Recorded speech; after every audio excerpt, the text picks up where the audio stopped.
Good afternoon, everyone. My name is George Kinyanjui from Nairobi, Kenya, and today we are having a podcast at Dean Street. We're going to be hosting one of our Ghanaian members of Out and Proud African LGBTI group. He's going to be speaking about his life, his past life in Ghana, his life in the UK, how his life in Ghana was affected being a gay man, not being able to express himself. Thanks to Out and Proud African LGBTI, he's given us platforms where we can actually come and be who we are, express who we are with no fear, because this country can be lonely for people who just come here and don't know how to do it. So today we are with Boaten. Yeah. Please introduce yourself. Hi, my name is Bidiakusi Boateng from Ghana, and I'm a proud member of Out and Proud African LGBTI. I'm happy to be here to join this podcast for this interview session. I hope we all have fun and enjoy whatever I'm about to say to tell my story to the world. Thank you. You're welcome. So today we're just going to be going over your story. So are you ready to tell us what your story is all about and how it has affected and impacted your life? Yes, I'm ready to tell my story.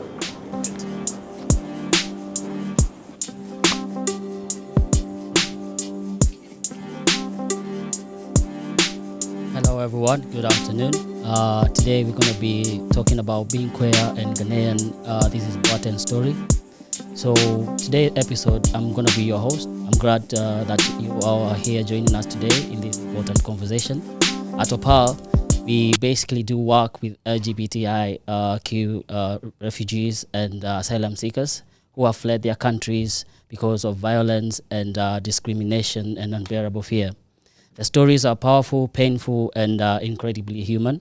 Today we are speaking to Boaten, a gay man from Ghana who was forced to flee due to the rising hostility and homophobia and political threats targeting LGBTQ people. In this conversation today, we're going to be sharing his personal journey and the influence of the religious extremists, the anti-LGBTQ plus bill being debated, and the real life of the consequences this has on queer Ghanaians. So most of what Boaten will describe today has been documented by human rights organizations and official reports. His story is not an isolated one. Rather than thousands of LGBTQ plus community Ghanaians are living in fear, hiding their identity, and often facing violence from family, neighbors, and religious leaders, and even the state institutions. Reports by Human Rights Watch, Amnesty International, and others describe patterns of harassment, police abuse, and mob violence against the LGBTQ plus people across the country.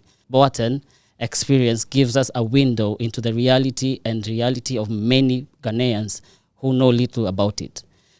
Boaten, thank you for joining us today. Thank you, George, and I'm glad to be here. So let's begin with your journey. Why did you feel that you had no choice but to leave Ghana and seek protection in the UK? My situation in Ghana was unbearable as a gay man. I spent most of my days hiding in fear. I learned to monitor every conversation, even the people that I spoke with. I tried to have trust issues. I had trust issues trusting them, because if you're not careful with what you say, you might be in trouble. And it was a whole lot of journey that it was damaging. Whoever I spoke with in Ghana, I had to be sure that person was the safest person I can talk to. In my neighborhood, people had issues.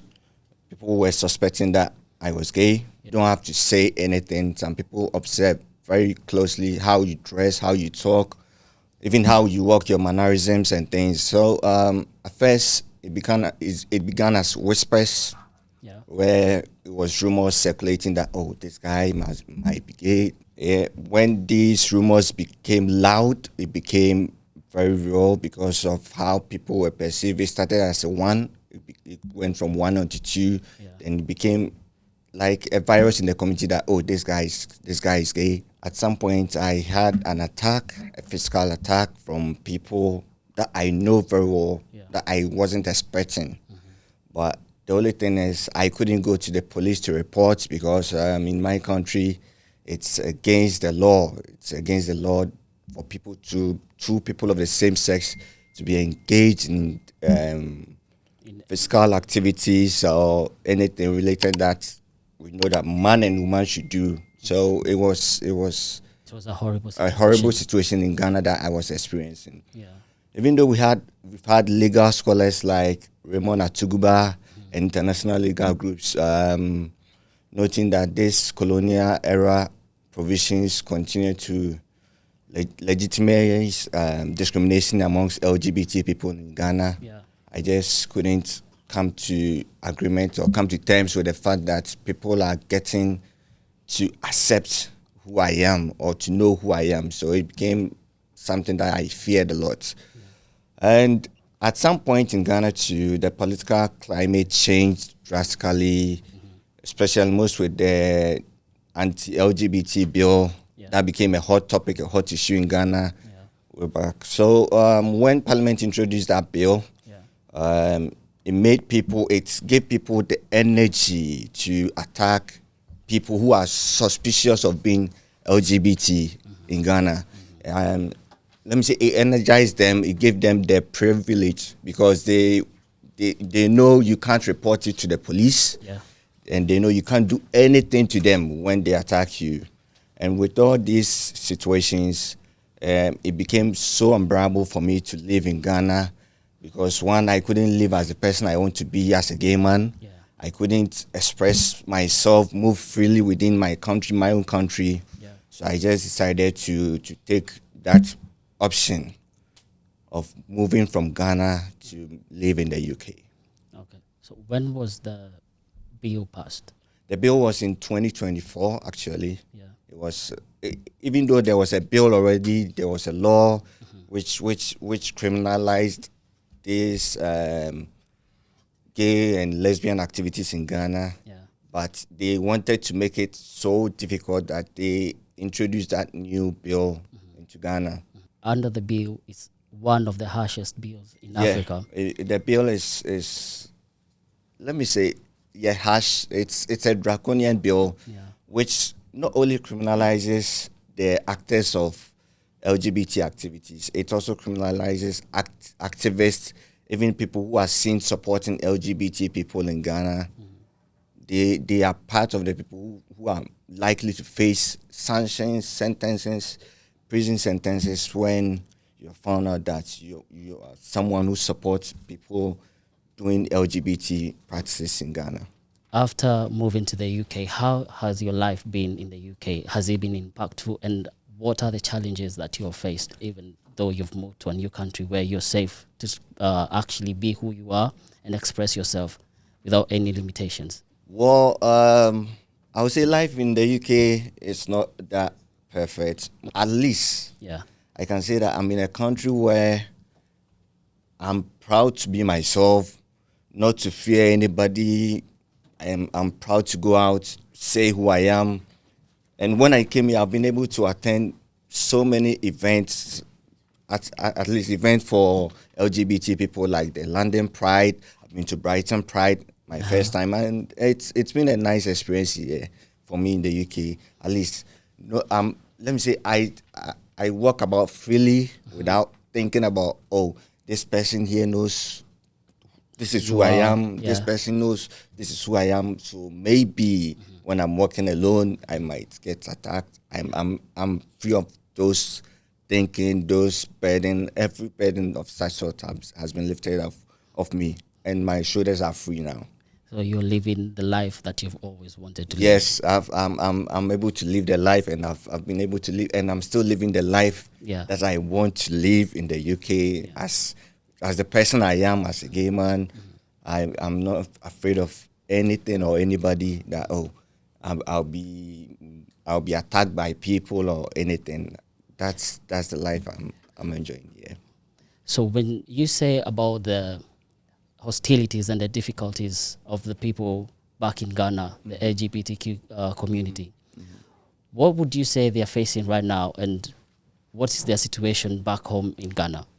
Well, what they are facing is what I used to face back in Ghana, where you can't come out as who you are. Yeah.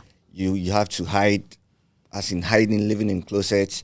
You pretend to be who you are not. Yeah. Back in Ghana, and that's what they are facing back in Ghana then. And especially with this, as we already said about Yeah. the bill is making it difficult for all of those LGBT people to come out of their closet to show that, yes, I'm proud to be a gay man, I'm a proud lesbian, I'm proud this, that, and that. You just have to, they are just living in fear. Because there have been some instances where Yeah. I've had people telling me about how they are living back in Ghana, especially on my socials. Some people come to my inbox and say they are proud of me. Yeah. I've been able to come out as who I am. Yeah. And those people are back home in Ghana saying they wish to be in my shoes right now, but they are not getting that opportunity to be in my shoes. So I would say those people, fine, I feel for them because I've been in their shoes before. Yes. The situation in Ghana is extremely dangerous, and it's becoming worse every year. The anti-LGBTQI plus bill that was passed by Parliament in 24 is one of the harshest in Africa, and honestly, one of the harshest in the world. International media and human rights bodies have warned Yeah. that bill would impose prison sentences for same-sex relations and for anyone seen as promoting LGBTQI rights, Yes. including family members and service providers. If that bill, it's a bill because it's not being signed into law by the president, but if the moment the president has appended his signature on that bill or he signs it into a law, it will criminalize almost everything related to LGBTQ activities. It won't just punish, that bill won't just punish LGBTQ people. It will punish anyone who supports them or even fails to report them, and even fails to report them to authorities, and which includes their family members, their teachers, landlords, social workers, pastors, health workers, and virtually everybody who is in support or who is part of the LGBTQ community. So some people don't understand what the legislation actually impacts their lives. Some of the people don't know that this legislation, when passed, it can be a very big impediment in their lives. So can you explain what queer Ghanaians are experiencing on the ground right now? Well, people are living in fear in Ghana. Many queer Ghanaians have gone into hiding. Some have moved from house to house. Some have moved from house to house from communities, and some have also quit their jobs because the moment it's rumored that you are queer or you belong to the LGBTQ community in Ghana, you are not safe anymore. Landlords are also evicting people who have been rumored to be part of the community, whether you are an active LGBTQ member or an activist, you're being evicted. And there is also a heightened rise in mob violence against LGBTQ people in Ghana. We have seen videos circulating of people being attacked by mobs because of who they are. And I would say Human Rights Watch and other organizations have documented cases where police have failed to protect LGBTQ plus people in Ghana, and sometimes are directly involved in the abuse of the LGBTQ plus people, which matches what many of us, and us, I mean me, myself, experienced on the ground back in Ghana. Speaking of these legislations, what do politicians play in this kind of hostility towards the people who identify as queer in Ghana? What's their role? Well, politicians are, let me say, the people who take advantage of LGBT. In fact, they use LGBTQ plus people as their scapegoats. Yeah. Maybe for their political gains to win power and they play on the emotions of Ghanaians in general to just using the bill as an example. Yeah. They know in the culture of Ghana they hate LGBTQ and things. So with the bill and things, the politicians are using that as a scapegoat, using LGBTQ plus people as scapegoats, and they are playing on the emotions of Ghanaians to pass those bills which will help them in gaining political power and will And retaining it. yes, and some of them retaining it.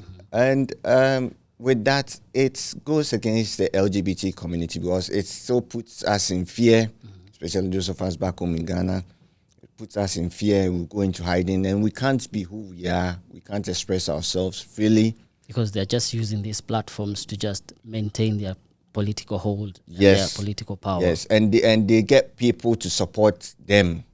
So, and I mean, when I mean people who perpetrate that attack, those attacks and things, even those people who were not actually caring about the LGBTQ thing so much, they based on these bills and things from the politicians to initiate attacks, violent attacks on LGBTQ plus people in Ghana. So, speaking of that, do you have any like organizations in Ghana who protect and even maybe push for the rights of LGBTQ people? And what's happening to them? Well, there were some organizations back then in Ghana, but unfortunately, as I said, just like the an organization like LGBTQ plus rights, they were activists for LGBT people, but they had their office shut down because of people, the groans of people thinking, oh, these people are the ones promoting LGBT in Ghana. And it was even documented in some series on Al Jazeera that after the office was shut down, they had security forces going to them to close down everything that they have in relation to LGBTQ plus in Ghana. And I would say these organizations are no more opening up. They are now doing things in secrecy because they fear people might come for them since they know they are helping promote LGBTQ activities in Ghana. And I'm afraid to say this isn't helping those people back then. Yeah. Because now nobody wants to show up that, oh, I'm actively promoting LGBT. Even the LGBT people are, Because even the smallest space they had where they could be themselves, maybe in the offices of these organizations, have all been closed down. have all been closed down. And there's no one actually And, even speaking about it. Yes, and you can't speak about it. You can't be seen as someone promoting activities of LGBTQ in Ghana. So I would say these people or the LGBTQ plus community in Ghana are just frustrated. They are, Basically living in fear. yeah, and they are basically living in fear back in Ghana, which isn't right because they are humans. As everyone is human. yeah, Everyone is entitled and to love. we are supposed to enjoy our privilege. And for the people who are going to listen to this conversation, what would you like them to take home as a parting shot to what you would like to be happening? What I want people to know and understand is being LGBTQ plus in Ghana is not a choice or a lifestyle, but it's a daily struggle for survival. Yeah. Every day people are attacked, people are evicted, people are outed, and people are threatened because of who they are. Many people like me have had to flee their own homes, their communities, and even the country just to stay alive. Yeah. For many queer Africans, the UK is not just a destination, it's a lifeline that we need to survive because we are not protected back home. Without the option to seek protection, many of us will not survive. Yeah. And my story is just one of many. And there are countless others who are suffering in silence back home in Ghana, and some who never got the chance to escape and might never get the chance to escape. And I hope listeners live with a sense of empathy and awareness, but also a sense of responsibility. LGBTQ plus Ghanaians need international solidarity. That's what I can say. We need people to speak up, to challenge misinformation. Yeah. And I think that's it for me, what I want listeners to take home. Yeah, so basically what you're saying is you want a world where everyone is accepted for who they are, regardless of where you come from. Regardless of where you come from, regardless of your sexual orientation, I want a world where people are accepted for who they are. So, Boateng, thank you for your honesty and your courage and your insight.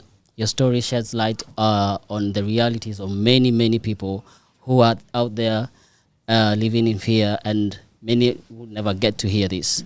And to our listeners, thank you for joining us. If you want to learn more about OPA's work supporting African LGBTIQ plus refugees, please visit our website or follow our social medias. So before we bring this conversation to a close, is anyone here who wants to maybe add on something or ask a question?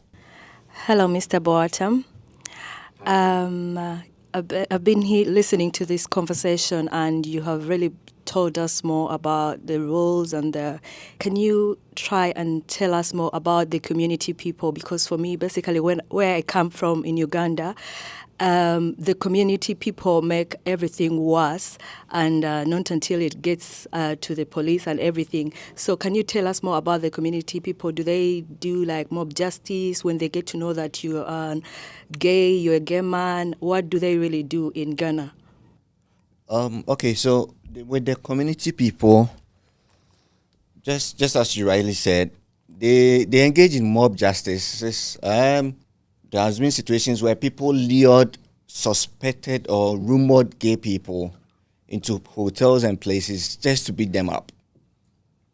So with the community people in Ghana, when there is a rumor, there is a slight suspicion that this person is gay, you are not safe from them. They try their best to, because people believe they believe that if we allow you to grow, you'll be like let me say a virus in the community, you spread to other people. So with the community people, they like mob justices and instant justice, where it's either they beat you to death or till someone saves you. Is there anyone else with a question? Thank you very much for your insightful discussion this evening.